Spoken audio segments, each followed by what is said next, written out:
voltamos com 3-1. Nosso convidado hoje é o presidente da Câmara dos Deputados, Marco Maia. Participam da entrevista a jornalista Tereza Cruvinel e o jornalista Eudes Júnior, da TV Brasil. Antes, nesse terceiro e último bloco, nós vamos abrir com uma pergunta de telespectador. O reajuste do salário mínimo tem causado muita polêmica e barganha política em cima do valor. Deputado, o senhor não acha 540 muito pouco? Olha, sem dúvida. R$540 é pouco para o salário mínimo. Mas, ao mesmo tempo, nós estamos falando aqui de um salário mínimo, que é aquilo que estabelece a menor remuneração paga no país. E nós temos que nos dar conta também de que, nos últimos anos, houveram avanços significativos. Eu lutei boa parte da minha vida para que o salário mínimo pudesse chegar a $100. Hoje nós temos um salário mínimo que já se aproxima dos $300, o que, portanto, aumentou o seu poder de compra de forma significativa. E esse talvez tenha sido um dos maiores projetos do governo do presidente Lula, porque significa a distribuição de renda direta, significa melhorar de forma direta a qualidade de vida das pessoas. Eu, inclusive, defendo, Tereza, Azedo e Eudes, de que talvez o principal elemento que tenha ajudado o Brasil a superar os entraves da crise econômica e financeira mundial foi a distribuição de renda. Foi o fato de nós termos aumentado o salário mínimo, foi o fato de nós termos gerado quase 2 milhões de postos de trabalho novos com carteira assinada por ano, o que representou mais pessoas empregadas, ganhando, recebendo e, portanto, gastando, consumindo, movimentando a economia. Então, eu acho que o salário mínimo, o valor é pequeno, precisa melhorar o salário mínimo gradativamente, precisa, mas aumentou muito nos últimos anos. Isso tem ajudado e contribuído enormemente para o crescimento e para o desenvolvimento do país. Há uma queda de braço aí entre o governo, a presidenta Dilma Rousseff, por exemplo, diz que o limite é 545, porque tem uma correçãozinha aí por causa da questão das aposentadorias e tal. Então, são mais R$5. E também, para arredondar, seria 554. Mas foi o IPCA, né? Mas não tem moeda não tem nota de R$1, então eles vão arredondar. E há na Câmara um movimento forte, encabeçado pelos deputados ligados às centrais sindicais, que reivindicam um salário mínimo de R$580. A oposição segura a bandeira da campanha eleitoral dos R$600. Como é que o senhor fica nesse fogo cruzado aí, sendo presidente da Câmara e, ao mesmo tempo, um integrante importante, firme, da base do governo? Eu acho que nós precisamos procurar sempre o equilíbrio, E o meu papel, neste caso, e nas outras matérias que estarão sobre a pauta, sobre a mesa da Câmara dos Deputados no próximo período, é tentar construir os acordos, as negociações, conduzir as negociações sobre todos os temas de forma equilibrada, dando espaço para que todo mundo possa se posicionar e compondo uma pauta da Câmara dos Deputados que viabilize votações, que faça o Brasil avançar, que contribua com o crescimento e com o desenvolvimento do país. Especificamente sobre o tema do salário mínimo, nós vamos ter que discutir, debater, dar oportunidade para que todo mundo possa dizer a sua opinião. O governo vai ter que dizer por que quer um salário mínimo de R$545 e por que esse salário é o que se pode ser pago neste momento, como os deputados que defendem um reajuste maior terão que apresentar os seus argumentos e dizer por que entendem que é possível pagar um salário mínimo maior neste momento no país. O que eu tenho dito também, Azedo, é de que o governo precisa entender, e não só o governo, mas todo mundo precisa entender que ao apresentar uma proposta ao parlamento, ou apresentar um projeto de lei, mesmo um deputado, quando apresenta um projeto de lei no parlamento, sabe que ao receber contribuições, ao receber emendas, ao produzir o debate dentro do parlamento, pode haver alterações no seu projeto, pode haver mudanças. Isso faz parte do processo do próprio parlamento, faz parte do debate, da discussão democrática. O governo sabe que quando envia uma proposta para o parlamento, não pode exigir do parlamento que vote simplesmente aquilo que foi enviado pelo governo. Poderá ser votado aquilo que foi enviado pelo governo, mas poderá também sofrer mudanças e alterações que são parte do processo político que se vive dentro do parlamento. Havendo essa compreensão, né, havendo este entendimento, o restante faz parte do processo de discussão política. Vai haver debate, vai haver discussão acalorada, vão haver propostas de reajustes maiores, vai haver um bom debate sobre a viabilidade econômica de se produzir reajustes ou não maiores agora no salário mínimo? Vai.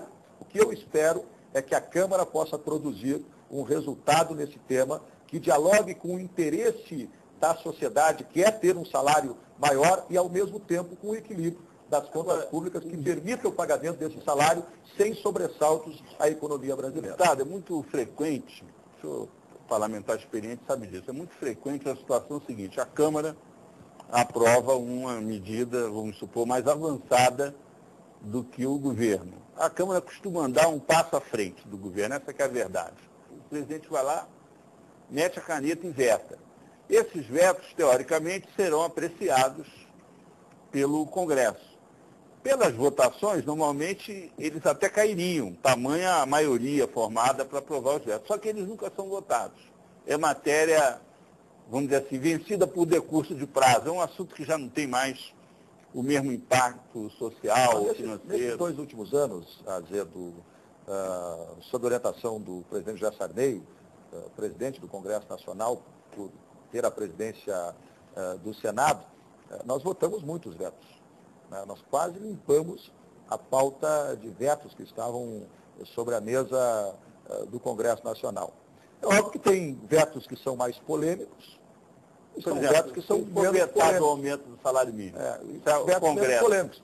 Quando o veto é muito polêmico, ele acaba suscitando um debate maior. Né? E, às vezes, o debate leva à não votação, né? Ou a esperar para que se possa construir acordos que possibilitem a votação do veto. O importante nós entendermos nesse processo é que ele faz parte do debate e da discussão do parlamento. O legislativo raramente derruba um veto, né? Tem anos que não se derruba um veto. Você tem razão nisso. Quando você coloca, eu não lembro mais. Quando você coloca, Tereza, a dificuldade de derrubada dos vetos. Agora, isso também faz parte da construção da base de sustentação do governo, da qualidade dos vetos que são produzidos.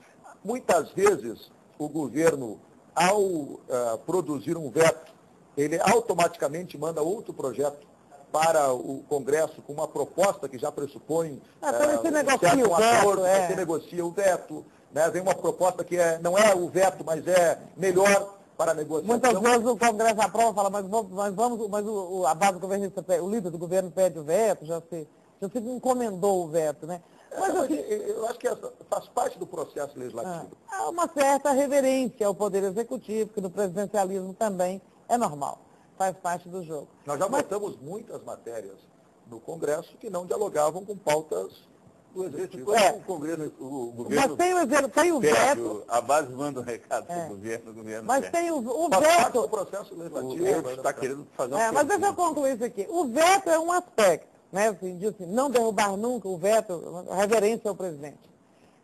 Mas tem a medida provisória, que essa é mais grave, né? A Câmara vai voltar agora do recesso já com 22 MP trancando a pauta, né?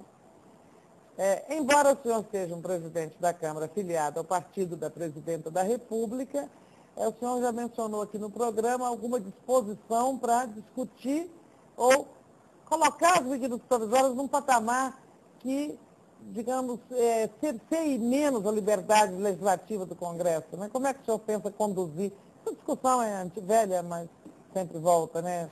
Nunca se chegou ainda a uma fórmula. Uma fórmula boa é aquela: o presidente tem que ter o direito de, numa emergência, mandar medidas que já entram em vigor imediatamente, mas o Congresso também não pode ser entupido de medidas provisórias. E aí, só para completar, qual seria o seu entendimento? Medida provisória trancaria a pauta ou não? O vice-presidente Michel Temer, quando presidia a casa, ele, um constitucionalista, muitas vezes entendia que não e abria a sessão extraordinária. Qual seria o seu entendimento? Nós vamos manter o mesmo critério e o mesmo entendimento do presidente Michel Temer, que foi discutido e debatido na mesa diretora da Câmara dos Deputados, da qual eu era vice-presidente. Mas eu acho, primeiro, nós temos que entender que o papel do Executivo é executar. Então, ele tem a tarefa primeira de apresentar os programas sociais, as políticas públicas, de resolver as questões que estão entravando o desenvolvimento e o crescimento do país. O papel do Legislativo é autorizá-lo a fazer ou não as ações e as medidas que ele está propondo. E, ao mesmo tempo, legislar, fazer as leis que regulem a vida das pessoas, o convívio em sociedade. O problema é que nós passamos, talvez, boa parte do tempo discutindo e autorizando ou não o governo a aplicar os programas, né, a viabilizar os seus projetos e as suas propostas. E legislando pouco. Né? O próprio STF acaba em algumas medidas, com algumas decisões suas, entrando em temas que deveriam ser tratados o TSE, na época de eleição, legisla muito, né? Pelo Legislativo. O que nós precisamos é acelerar o processo legislativo. É criar as condições para que os acordos sejam construídos de forma mais rápida. É permitir que os projetos que são apresentados pelos deputados tenham uma celeridade maior dentro da casa.